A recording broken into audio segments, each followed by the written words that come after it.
Good evening. This is Dr. John Bennett again from Miami. We're broadcasting a series of Parkinsonism educational hangouts featuring Dr. Abdul Rana, a neurologist from Toronto, Canada, and also a pretty well-renowned educator, Parkinsonism educator. And tonight, Dr. Rana is going to talk about autonomic dysfunction and skin problems in Parkinson's. Good evening, Dr. Rana. Good evening, Dr. Bennett. Okay, let's start things right off. How is skin involved in Parkinson's?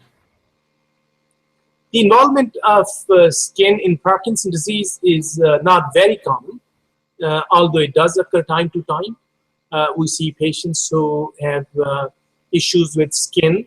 It could be of 2 degrees. It could be very mild, and patients may just ignore it.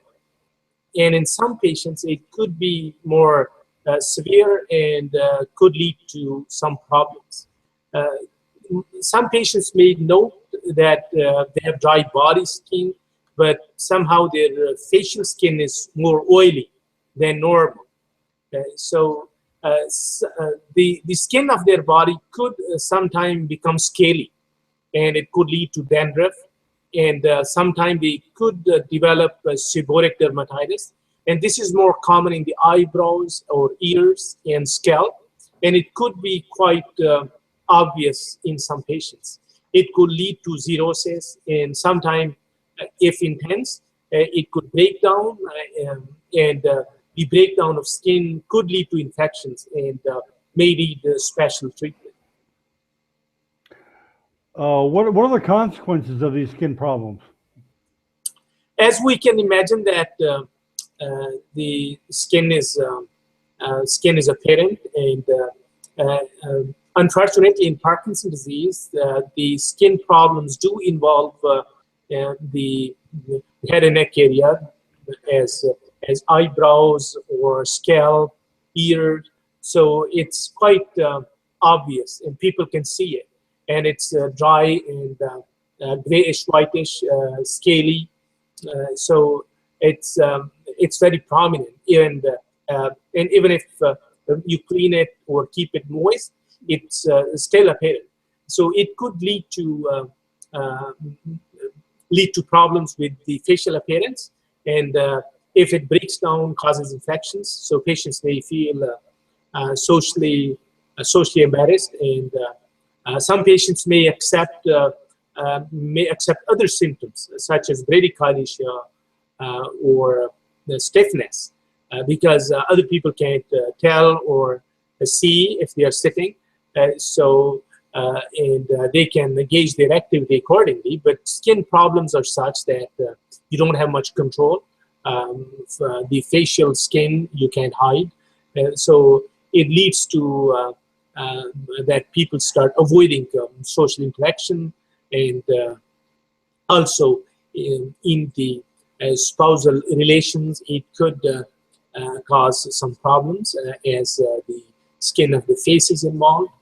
So sometimes it can cause withdrawal from social activities, and people may stop going out and they stop meeting other people or attending parties.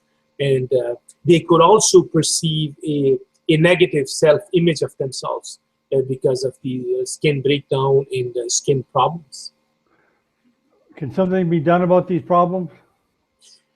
The skin problems in Parkinson's disease are very difficult to treat. It usually, in most patients, it persists. It can improve to some degree, but usually does not go away completely. So some of the self-care tips, such as avoiding any scratching over the affected areas, or sometime on the hands, you can probably wear gloves, or wearing a smooth texture cotton clothing may avoid the irritation. And the soaps and the detergents should be avoided because they can cause further itching or irritation of the skin. And if someone is using soap, they should try to rinse them completely off the body. And there are certain lotions which are available. They're over the counter. They can use after speaking with the pharmacist.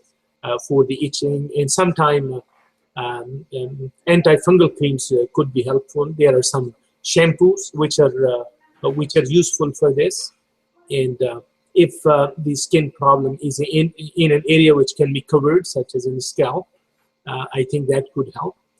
Otherwise, it does not respond to dopaminergic medications or any other methods which we use to treat Parkinson's disease, in my personal experience.